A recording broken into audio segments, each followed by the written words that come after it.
Okay, so here we are at the military museums, and we have Don Dalke. Am I pronouncing your name correctly? That is correct, yes. Don Dalke, a veteran of the Korean War.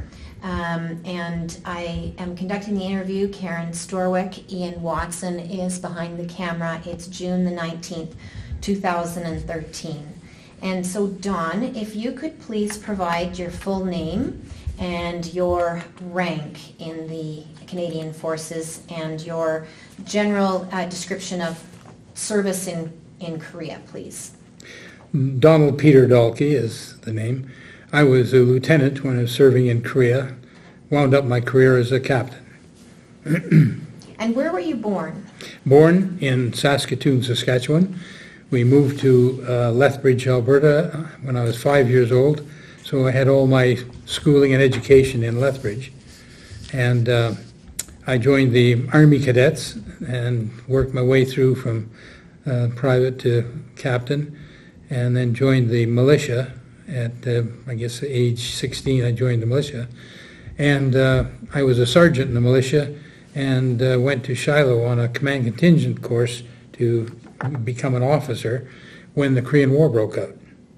And so that's why I volunteered for the Korean War, and they immediately made me a lieutenant, and away we went.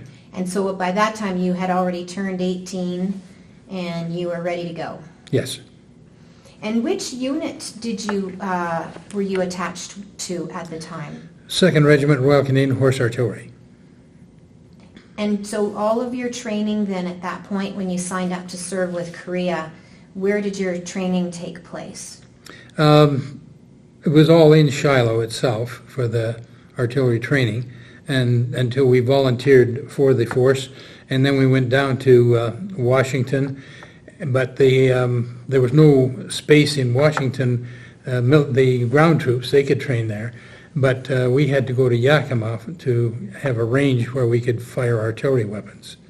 And actually that was a good thing, because it was a mountainous area, which gave us an idea of what we were going to be facing when we went to Korea. And I read in your biography that you were part of a special force trained in Fort Lewis. Is that right? Fort Lewis, Washington, yes. So that must have been near Yakima. Yes, about 80 miles away. And at what point did you transfer from the Royal Canadian Horse Artillery to the Special Forces? Oh, well, that is what, when the war broke out and the Canadian government, they said that they would offer a brigade force to the United Nations. We had no regular force that they could send at that point in time, and so they decided to recruit a new force, and they called them a special force. And so all of the units, and it became 2nd Regiment instead of 1st Regiment in the regular force.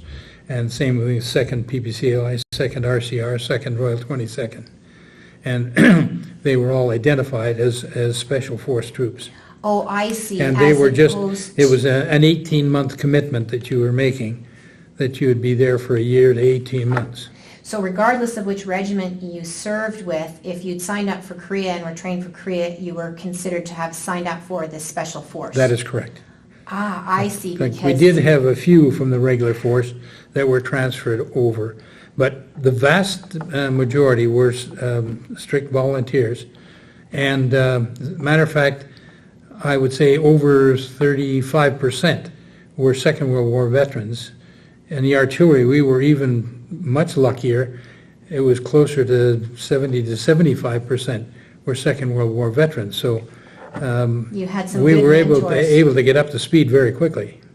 So you were trained in artillery and remained in artillery right through the war, as opposed to being trained as a commando. Is that right? Yeah, strictly Because artillery. Yeah. I was thinking with Fort Lewis and the history of the 1st Special Service Force in World War I, you were in similar training ground there. Yes. And so at what point then did you depart for Korea? We finished our training by the first part of April, and we loaded onto ship. I think it was the General Edwin Patrick was the ship that we were loaded onto. And we arrived in Busan, Korea on the 4th of May, 1951. Were you there with other units of the Special Force, the Patricias or the Strathconas? The whole brigade force moved Went over together. Actually, the PPCLI, MacArthur decided the war was going to be over by Christmas of 1950. And he wasn't even aware of the fact that the Chinese, well, he knew there was Chinese in Manchuria, but he really felt that it was all too late and they wouldn't even get into it.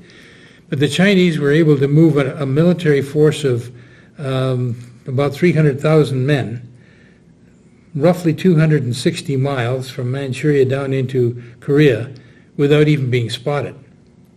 So that caught the American forces, or the whole United force that was there at that time, into a complete trap, and they had to fight their way out of that. So that was the problem, and he decided, as I say, it was going to be over by Christmas, and so he said the Canadians better get something over here so they'll have something before the war is over. So we shipped the PPCLI over, and they were said they were just going to be operating at guards in a military camp or something of this nature. By the time they got there, the Chinese were in and the war was very bad. And so they wanted them in the front lines immediately. Well, Colonel Stone said, no, my troops haven't been completed trained, and I have got my orders from the government in Canada. They're not to move into action until they've had the basic training. And so he was allowed to carry out training in the south end of Korea. And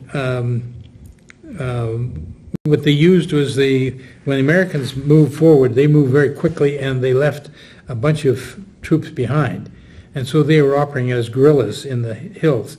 So the PPCLI used them as a training force operating against these guerrillas and getting their basic training. And once they completed that, then Stone said, fine, now we can be committed. And that was when they moved up to the front line. And the first major battle they were involved in was the battle at Kapyong. And that was where everyone was withdrawing, the Americans, the South Koreans, the British, the Australians, and then the Chinese ran into Colonel Stone and two PPCLI, and outnumbered by 8 to 10 to 1, they couldn't get them out of their positions at all. So they literally stopped the Chinese advance. Yeah, that's an incredible They held their story. ground until a counterattack could be organized, and then they pushed the Chinese back to the north over the 38th parallel. So what was happening with the war on the front when you arrived in Korea? When we arrived, as a matter of fact, the artillery, when we arrived at Busan, it is now called Busan. They changed that name after, I guess maybe that's what it was in Korean, but when we translated it was Busan. And we loaded immediately onto trains and went straight north and went right into battle, whereas the rest of the brigade took some time to get reorganized. And as a matter of fact, we didn't have any tanks when we went over there. They were an anti-tank unit. And all of a sudden we saw all these American tanks, so Brigadier Rockingham said we should have an armored unit, and they said, fine, there's all the tanks, away you go.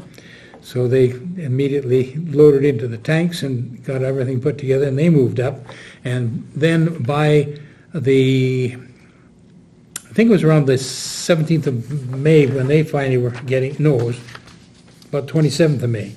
And they were supposed to go into a defensive position, but at that point in time, the Chinese had made another big push to the south, and so they decided they were going to have to put a major attack and push them back. And so the brigade went direct into an attack mode, not a defense mode.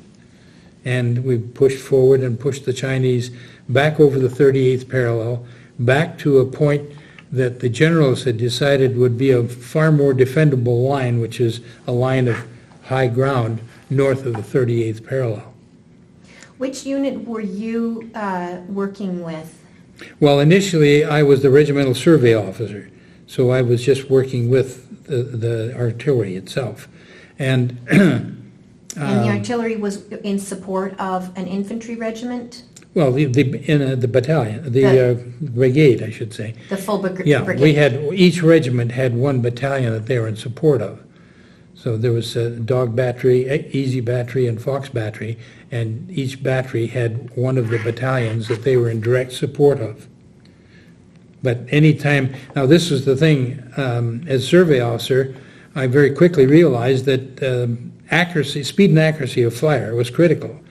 And if you just have guns going forward and deploying by grid reference, by map reading, then you have another unit, and then you want to bring the fire of other units together, you have a very serious problem getting them corrected so that they're the same. So what we call theater grid is a survey where you do star shots and that sort of thing to get maximum accuracy. And I insisted that every gun that was deployed had to be on theater grid. And that meant that I pushed my survey crew right up to the front line where they were working on high ground and could triangulate right down to gun positions. And that didn't make me very popular with my surveyors, but it proved itself because we got the reputation of being the fastest, most accurate guns in Korea. So the survey crew works almost like a recce patrol, is that right?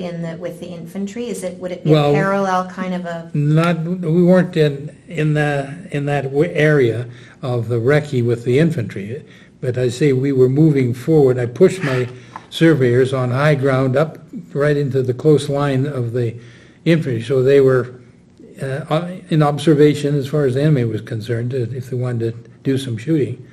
And the big thing was that with that high ground, you could then triangulate down into these gullies where the guns had to sneak into.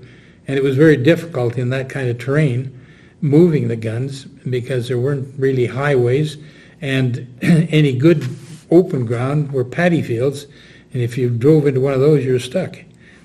So it was very difficult, and it was that much easier to get the supreme accuracy.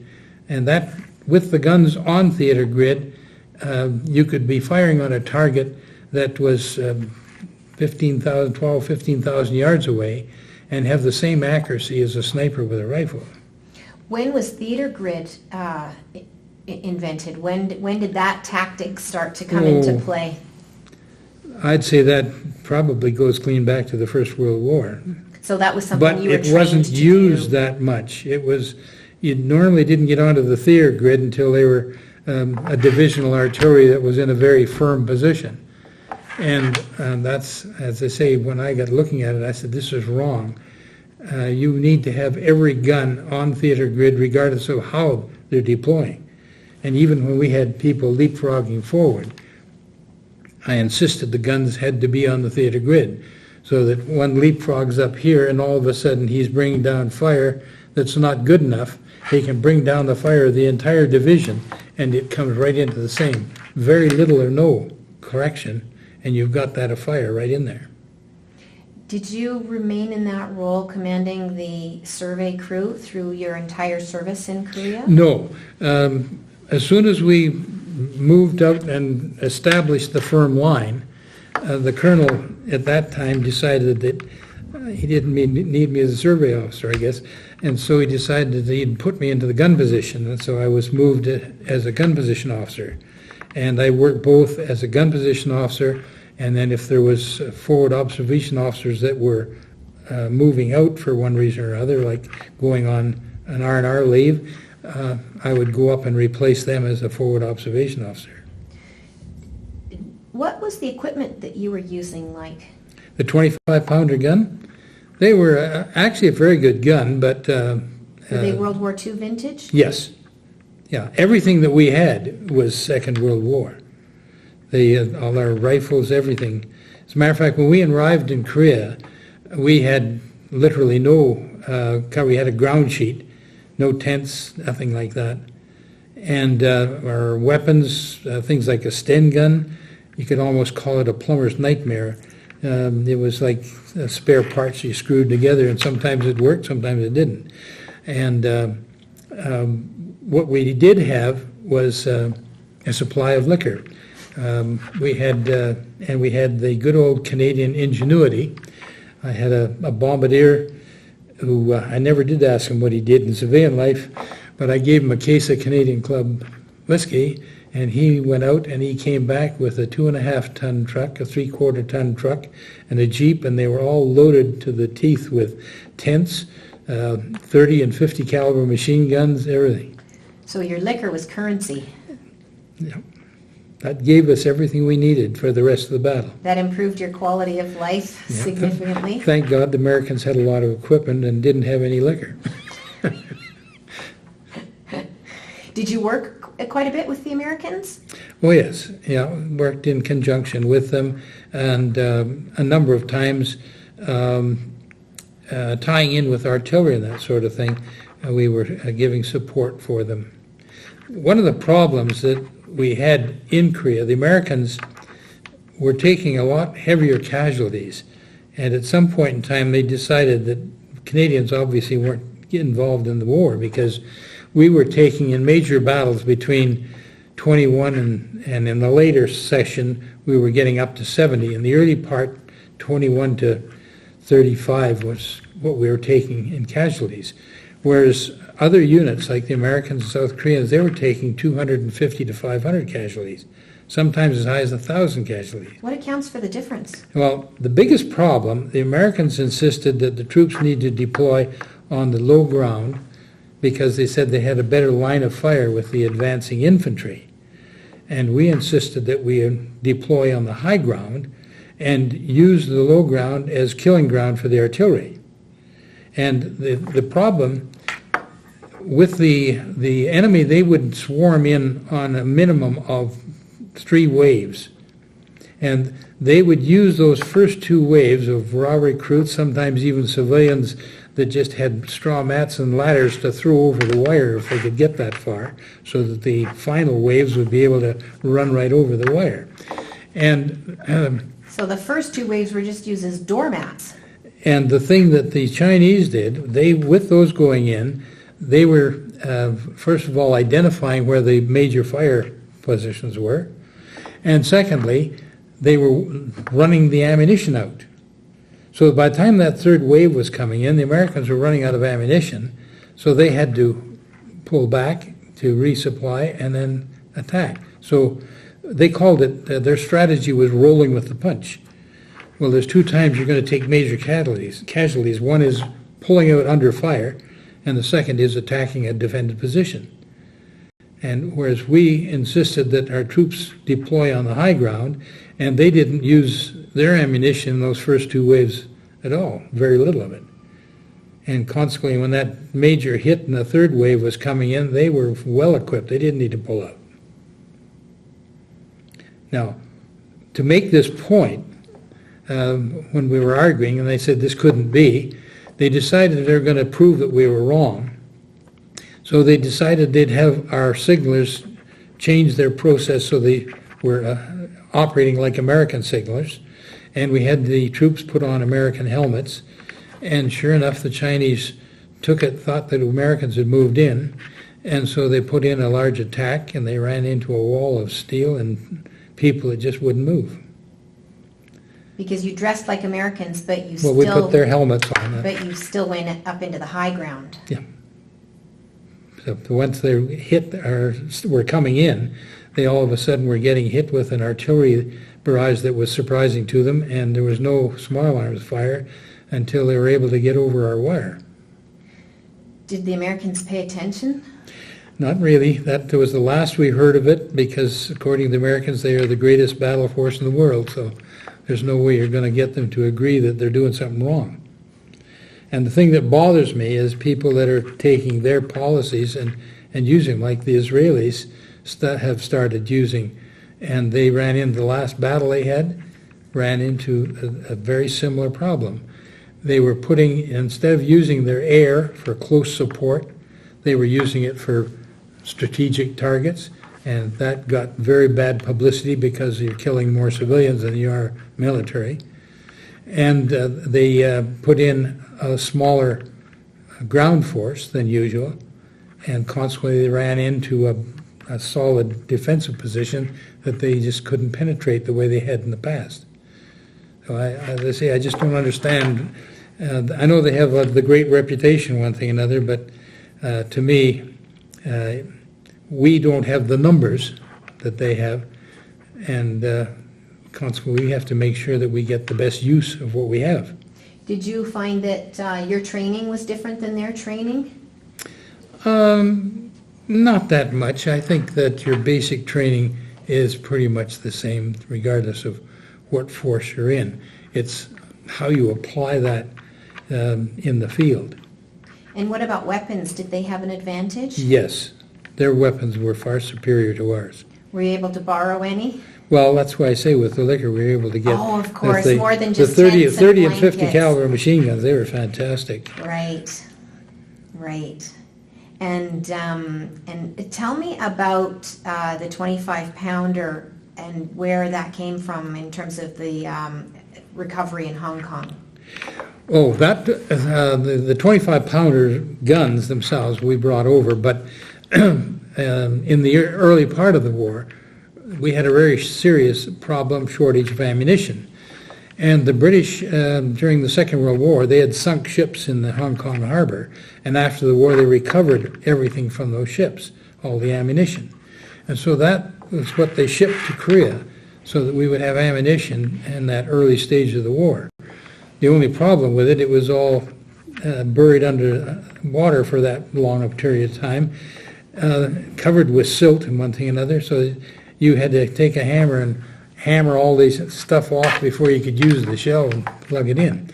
And the biggest problem was what we call an airburst shell. Those were, in those days, just a timing device where you had to turn it to make a time, and it counted out the time and then exploded, hopefully, at the right level of the target. Well, these things being underwater for so long, the timing fuse didn't work. Sometimes we had them burst right after they come out the muzzle. And fortunately, because of the close proximity of our guns to the front, we dug in very heavy gun pits and were well protected, and that also protected us from airbursts that blew off just outside the muzzle instead of at the other end. Were you ever overrun? Were your positions ever overrun? And from the artillery, no, we didn't. We had very strong support that we had in place. We had a few small shots, but nothing that you'd call being overrun. And you didn't experience any heavy enemy fire yourself? Oh, yes. You did? Oh, very definitely. Was that a consistent part of your day, being Well, under when you're enemy operating fire? at the front line with the infantry, yes. Not when you're back in the artillery position. There's very little that you get back there. As a matter of fact, but the only thing that we experienced back there was a little light aircraft that would come putting over the hill, and the guy would drop a mortar bomb from the plane. That was about it.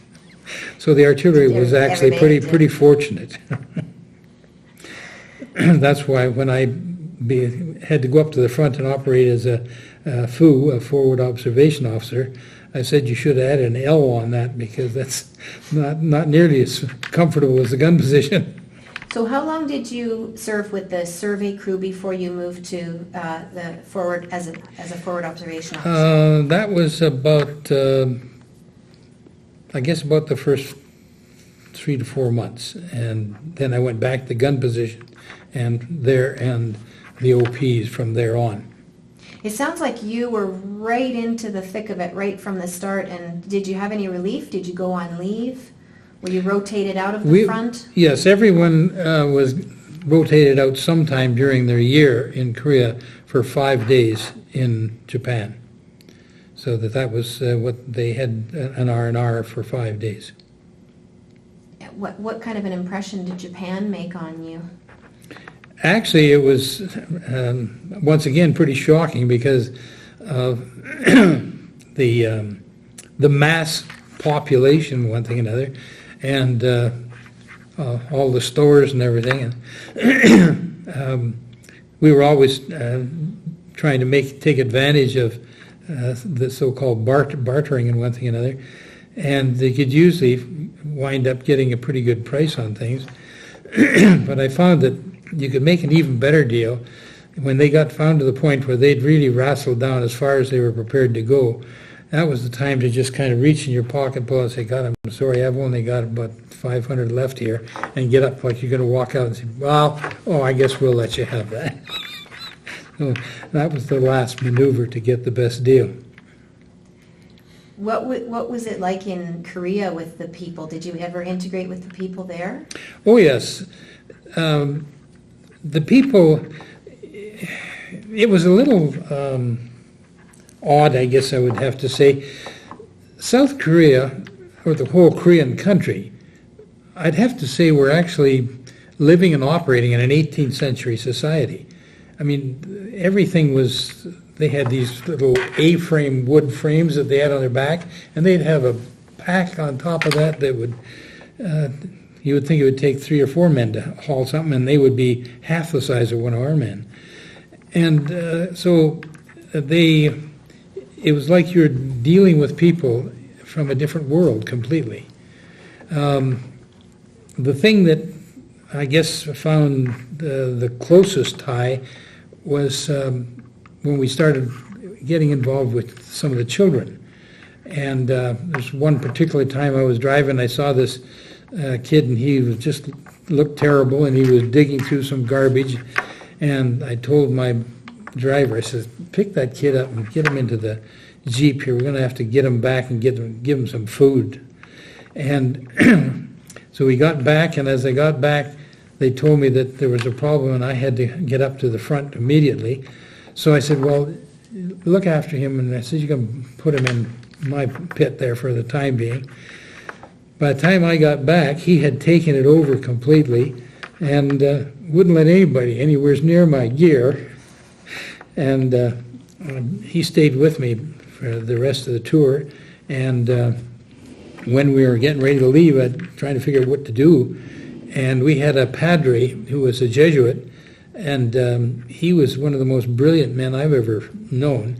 And with his Jesuit ties, they knew where there was schools where they could be educated and that sort of thing. And so I said, I think this is the best bet, is to set up a deal where they can be educated. And we found a way that we could leave some money that we could put together and put it into a trust fund so that when he finished his schooling, there'd be some money for him to get started in life. Wow. And he was an orphan, was he? Did you ever find out what happened to his family? They were killed. Yeah. As a matter of fact, he was insisting at the guns that he had to come up to be with me. And I said no. And he got upset.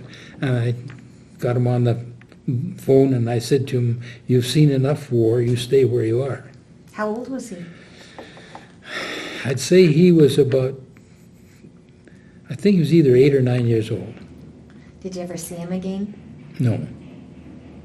No, I had decided I was going to join the regular force, and as a military man, I had no idea where I'd be, and I felt it would be ridiculous to try and tie in him with my life.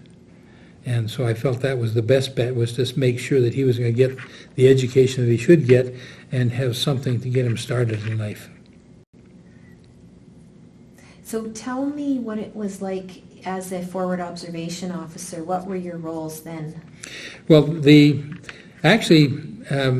Rockingham, we were very fortunate. All of our top command were Second World War and highly decorated officers, so they were extremely good. And Brigadier Rockingham laid everything out very clearly as far as I was concerned. When he was asked how he viewed his brigade, he said, I look to the infantry as the point of my spear, and the purpose of the rest of the brigade is to protect the point of the spear. So it was very obvious to me, my job was to protect the infantry. And so basically that was it. When I went up to the front, the first thing was to make sure that there was targets registered, every possible attack position against our infantry. So that was the first thing, was to register targets everywhere where you felt there was a line of approach from the infantry standpoint, or the enemy.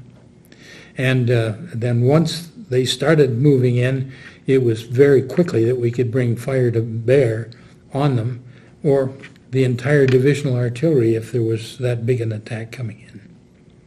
So it was my purpose in life was to cut this 8 to 10 to 1. First of all, stop it if possible. And second, the worst case scenario would be cut it down to the point that there was no more than 2 to 3 to 1 by the time they got across our wire. And believe me, our infantry has no trouble beating 2 to 3 to 1 odds. And were you successful? Very successful. Did you ever come across any hand-to-hand combat? Were you ever in a situation where you were face-to-face with the enemy? I never did actually get to the point where I took anyone on physically myself. We had one occasion, the Sten gun I referred to, there was an attack coming in, and I picked the Sigler's Sten gun up and went to use it, and a couple of rounds went off and nothing, and then I pulled the magazine out and all the bullets trickled out. And the Sigler looked at me and he says, "Well, what do we do now?" I says, "We'd be very quiet." But most of the time, my primary job was to carry out the artillery fire. And so I was completely engrossed in that, not actually any battle, hand-to-hand or anything of that nature. Were you encumbered by the weather, by the elements? Yes, we had everything from winter to summer, rain, snow, you name it. It was all there. So your service took place from which month? May of 51 to May of 52. Okay, so you did see 4 seasons there. And were you well equipped to deal with all of the seasons? Not when we got there, but with what we were able to acquire, we were very well equipped. What were some of the most memorable situations you were in, maybe some of the dicier ones? I know that some of those high points are referred to by name, but with the Canadian way of documenting the history there. Yeah. Well, that's the Americans. They put names on everything. There was Bunker Hill and Heartbreak Ridge and Little Gibraltar, you name it. But as far as we were concerned, on the map it said 355, and that was what it was. And 355 was Little Gibraltar. Little Gibraltar. And were you engaged at Little Gibraltar at Hill 355? Yes. On 2 different occasions, I was with the RCR on one fight on 355. At the main battle that I was involved with, I was actually on the flank of 355, and that was with the Royal 22nd Regiment. And that was, the Americans were on 355 at that time. And once again, they had to roll back there, and they started pulling back on the attack, so we were being attacked from all sides at that point in time. And so I was bringing down the entire divisional artillery all around us, and at some point in time converted one battery to airburst and brought it right down on our own position. And similar to how they fought in the Battle of Kapyong. Yeah. And we got the problem that we had the heavy barrage coming in. Unfortunately, we had a direct hit on my OP, and unfortunately my Sigler was down underneath me, and so he got killed, but I got blown out of the OP, and found myself laying on the backside of the hill with a phone in my hand, wondering what it was saying. And so I had to work my way through the barrage to the company headquarters, get a phone so I could, or a radio. And then I worked back through the barrage to a flank position where there was a little less concentration of artillery, and I could be more effective with my artillery fire from there. Did you lose a lot of guys? Well, I lost my Sigler, but in those particular battles, as I say, we took about, in that one, I think it was around 35 casualties we took in that one. The casualties got higher especially when the 3rd Battalion came in. once again, our dear politicians, they figured the war is probably over, so they didn't complete the training, the basic training that they should have anywhere near to the level that we did as a special force. And they were 25 to 30% under strength when they were shipped into Korea. So they had to move some South Korean troops in with them that had a marginal amount of English. And that's how they had to make up their troops. And so their casualties jumped up to about 65 and 70 instead of 20 to 30. So when you say 3rd Battalion, there was a 3rd Battalion PPCLI, a 3rd Battalion RCR. Is that what you mean? So all 3rd Battalion all across the board? Yes. And they all served together, and that was when the war stalemated, wasn't it? Well, no, the stalemate took place actually while we were there. Once we hit that forward position and they went into a full defensive position, they started to try and start the negotiations, and the Chinese immediately wanted to get everything back that they'd lost, and so that came apart. And so they decided the way that we were going to convince them that they needed to finish this, we started doing I'd say 12 to 15,000 yards. We'd thrust right into enemy territory with an infantry battalion supported by artillery and armor. So we would leapfrog our artillery forward with them going on these attacks. And then once we made the point, pull back to our defensive position. And eventually they finally decided that it was time that they'd go and do some serious talking. But the problem was, it was about 18 months of stalemate, and one of the biggest stumbling blocks was prisoners, the exchange of prisoners. For the first time in history, we were faced with the problem that over 45% of the prisoners that we were holding refused to go back to their homeland. Didn't matter whether they were North Korean or Chinese, there's no way they wanted to go back there. And that was the major stumbling block, trying to get that through with the Chinese, because they wanted everyone back. They wanted their prisoners back.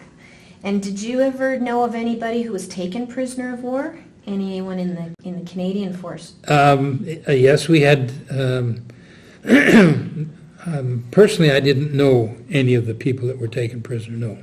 But we did have prisoners, and we didn't have all that many. We lost a lot of our prisoners were killed in what they called the death march. When they were captured, they marched them north, and a lot of them died on the way to the concentration camp. So that our prisoners were suffering a rough deal before and also as prisoners. They were treated very badly. Did you ever see any evidence of chemical or gas warfare? Not. I guess there was a couple of occasions where there was some gas, but very, very little. It was, I would say, almost zero. There was some arguments that it was there, but in all of the battles that I fought, I didn't see anything. There was smoke that people tried to say was gas, but as far as I was concerned, it was not. So you talked about having helped the young boy. Were we in a position to help the refugees, the civilians in general? Did you see that kind of thing happening all the time? People taking in children and helping them, or giving food to the South Koreans? Well, there was a great deal of that. They were setting up special camps to bring these refugees in and look after them. But that was a lot further back. That wasn't up near the front line at all. And they had to do a great deal of that because we even had a lot of North Korean people that came back through and were looking for places to live. That was my next question. With all those prisoners of war that didn't want to return, were they set up in refugee camps, or were they kept prisoners of war? No, they were kept as prisoners of war until the war was over, and then they had to decide what they were going to do and where they were going to go. They weren't released back to the North Koreans if they didn't want to go. Well, we felt that was part of our moral standard, I guess you'd have to say, that if a person felt that their life would be in danger, that they shouldn't be forced to go back into that type of thing. And as I say, it was costly because, first of all, there was 18 months, and the United Nations took another 140,000 casualties before the ceasefire was signed. So it was a costly problem. So what was the roughest spot, do you think, in the Korean War for the Canadian Army? What was the most difficult battle? Well, I'd say the Kapyong battle was very definitely the toughest one, because the PPCLI were on their own, and everyone had literally pulled out, and they were left on their own, standing there. It sounds like Hill 355 was a challenge as well. 355 was, because of the position and the size of the feature, anyone who controlled that controlled, like if the Chinese were able to take that, all of our transportation of movement to get supplies up to troops would be completely under fire. So it was a very critical point, 355. And then what about the Jamestown line? Did you ever serve at that point? Well, that was getting into that line. They put a name on each different line that they came forward. Jamestown was one of the top lines at the front end. Correct me if I'm wrong, but I think that's where it was more like trench warfare with a no man's land in between. Is that right? Or was there a no man's land at each point along the way? No, until you reach that fully defensive position. I mean, you always, anytime you move in, you immediately dig a trench, but it's nowhere near what you do when you get into a full, like this basically was going to be the new 38th parallel. And so you not only dug your own trench, but you dug channels, tunnels, or not, channels that you could go from one place to the other without getting up on top of the ground. Like communication ditches. Communication trenches, yeah. Were you ever injured? Yes, when I was blown out of the OP, I got shrapnel in the arm here, and had to pull that out, and had one of the guys sewing it up while I was bringing down the fire. You weren't sent back to an aid post? That didn't make any sense to me, leaving my infantry to suffer casualties, because I was thinking why should I go back and waste a doctor's time with something we could fix ourselves? Guys had their arms and legs blown off or the guts hanging out. I think it was more important that doctors look after that. And so, as I say, it was just a case I poured a little whiskey on it to make sure it was clean, and then had them sew it up. That whiskey had a few different uses, hey? Mm-hmm. Were there any other memories that we haven't talked about? Anything remarkable that that you should include as a part of this story? I guess one thing that I remember is when I was survey officer, traveling back and forth. One of the things that caught my attention was the number of enemy troops or people that were fluctuating on the road. And one of the problems with Americans, when they would go thrusting forward, they would leave a lot of enemy behind. And so they were putting up these checkpoints on the highway where they'd have the prototypes that would be checking people coming back. But when I was stopped and watching this, to me, they weren't checking at all. They were just looking at them and said, well, obviously they're civilians, let them go. And I watched this one group coming in, and there was one individual in the middle of the group that was really catching my attention because he looked awful big compared to everyone else. And so I hollered at this sergeant, and I told him, I said, you better stop that group. And he said, why? They're just civilians. I said, well, the guy in the center, I said, if you don't open him up, I'll shoot him. And he said, my God, you can't do that. I said, well, if you don't, I will. And so finally he went and they opened him up, and as they opened his gown up, he was loaded with weapons strapped around his body, and that's why he looked so big. So, hopefully they learned the lesson and they checked. well, I hope they did, because that's why they took a lot of casualties that they shouldn't have, because people behind in other back positions had a tendency to just climb into their sleeping bags and go to sleep, and nobody was on guard. And any of these people back moving in could come in and cut them down. Did you ever see any female soldiers? I can't say that I did, no. Or hear of any? They all, to me, the way they were dressed, they all looked the same, so I wouldn't know whether they're male or female. Did you have trouble distinguishing between the North Koreans and the South Koreans, or were you ever in a position where you had to decide? No, that was not a problem. We were fortunate in that type of a military operation. It's very easy identifying people. Afghanistan is a prime example of what is really bad. Our troops in Afghanistan literally could not identify an enemy until they shot at them, because they were all dressed like civilians. You didn't experience that in Korea, though? No. No, it was a solid military force that you were looking at.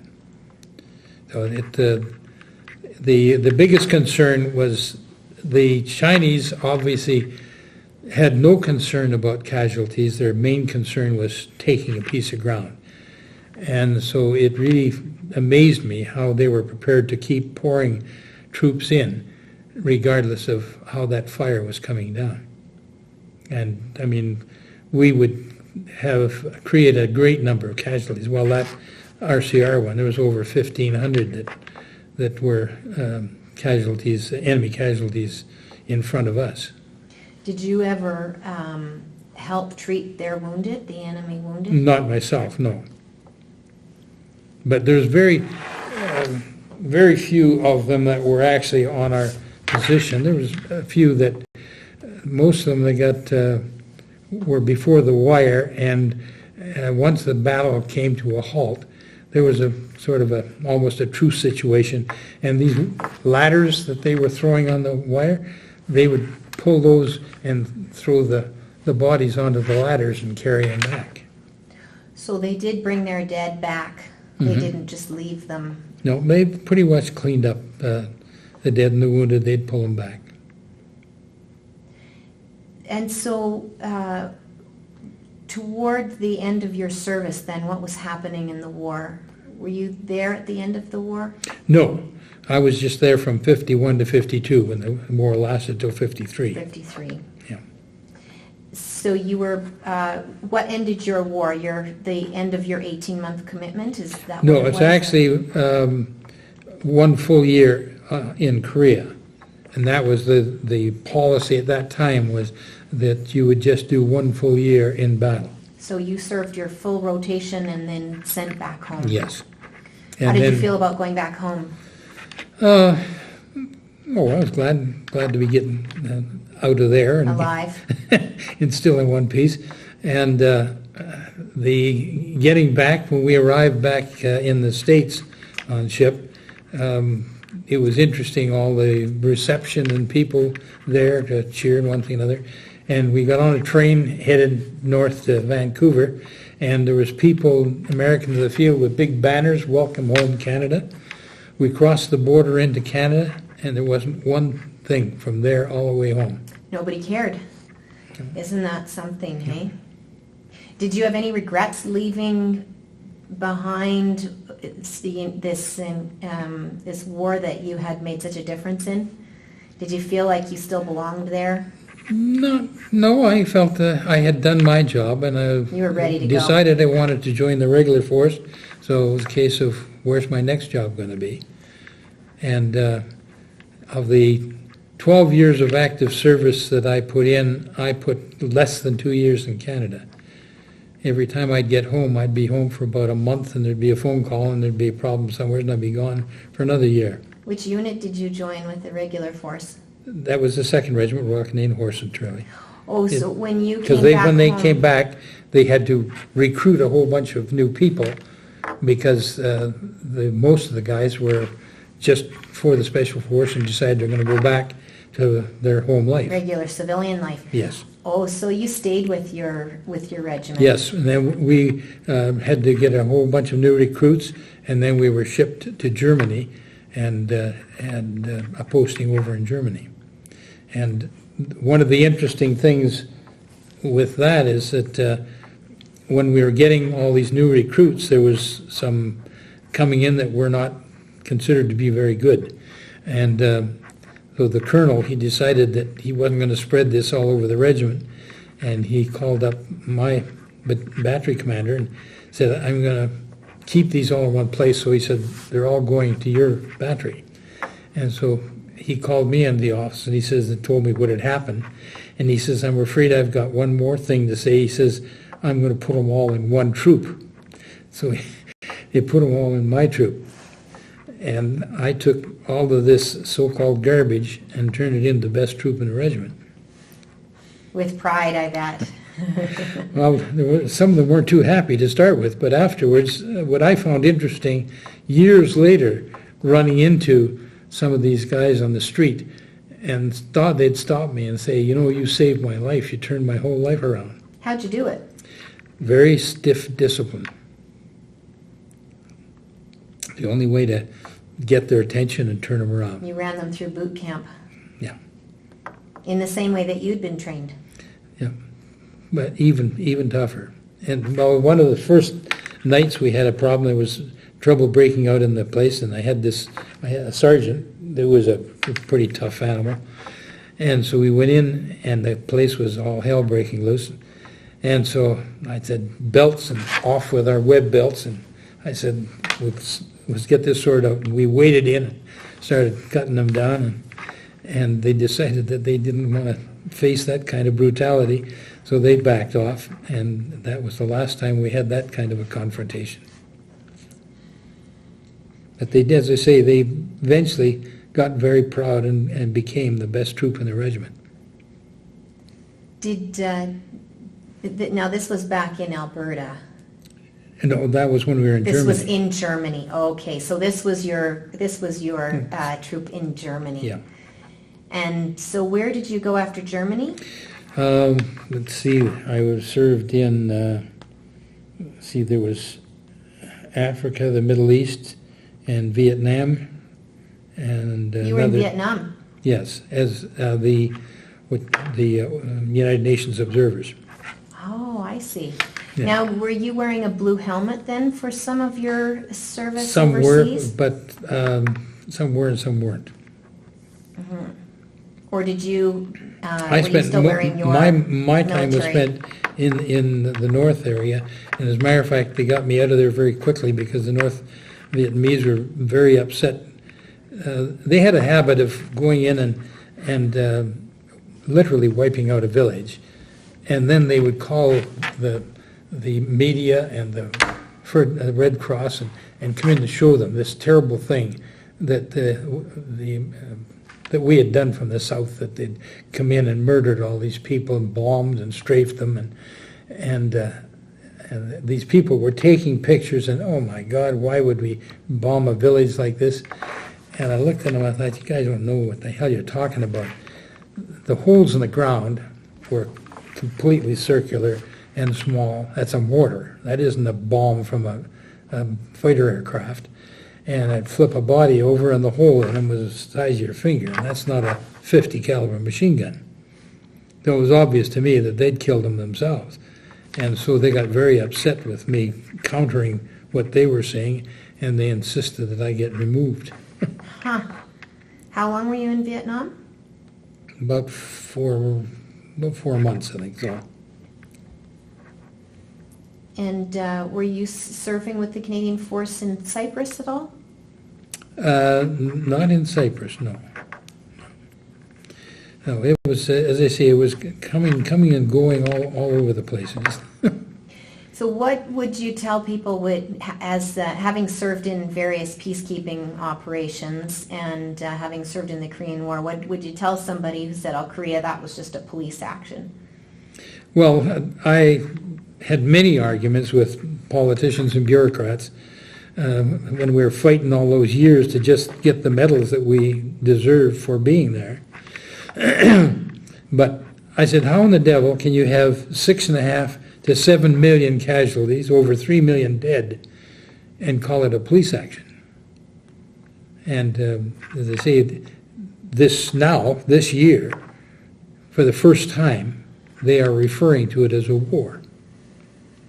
Finally, you're getting the recognition that you deserve. Yeah. Well, I was called to Ottawa very early this year to do a presentation to the Senate Defense Committee, and it had to do with putting a bill through government to recognize the 27th of July as Korea War Veterans Day. And so it wasn't too long after that they said that this is, well, every one of the politicians that were there made a point of coming to me afterwards, and they were just amazed at what I had to say and said they definitely would be behind me 100%. And it wasn't too long after that that I got notification that it had passed the Senate and was on the way to the House. And then I got notification that it had been passed in the House, and also notification that it had royal assent. So it is now, the 27th of July is officially, federally recognized as Korea War Veterans Day. You must be very proud and relieved that that actually has taken place now. Very definitely. Yeah. First time we've got official recognition from anyone in the government that we were in a war. So this will be an especially poignant parade then coming up. Yes. And it's going to be, I guess, all across the country. There's going to be major ceremonies. Mm-hmm. We're having a big one in Lethbridge as well. Have you ever been back to Korea? Yes, I was back in 2004, and then they asked me to come back November the 11th last year. They said they wanted to have some help in preparing for the 60th anniversary of the ceasefire this year. And I said, well, I'd rather come back for that. Yeah. But I went back on November 11th last year and helped them in putting things together. Ah, excellent. And just as we wrap up, if there's any other memories or comments that you would like to make?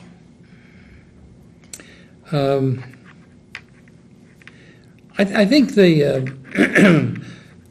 some of the things that people don't recall is things like the long debate on the ceasefire and that sort of thing, and realizing that we had to make that very firm decision because of over 45% of the prisoners refusing to return. That was a very costly thing to do because of the 140,000 casualties that we had to take during that 18 months as well. And it just shows the insistence that we have in our way of life, that people deserve to be protected when they have that kind of a problem, even though they're not our best friends. What do you tell the school kids when you talk to them? What message do you like to deliver? I think the fact that we as veterans, I feel, are very proud that with less than 2% of our population serving, we've been able to ensure that 98% of the population of this country can live out their entire lives in the safest, most secure country in the world, Canada. And that, to me, is important. But I also say to them that I'm now looking at the future, and we are absolutely convinced that you're going to do an even better job, and hopefully at some time in your life, you'll experience a time when 100% can live in peace and security. Don, thank you so much. Thank you for your service. It was a pleasure to have you here, and just a very interesting interview. Thank you. Thank you for having me. Thank you.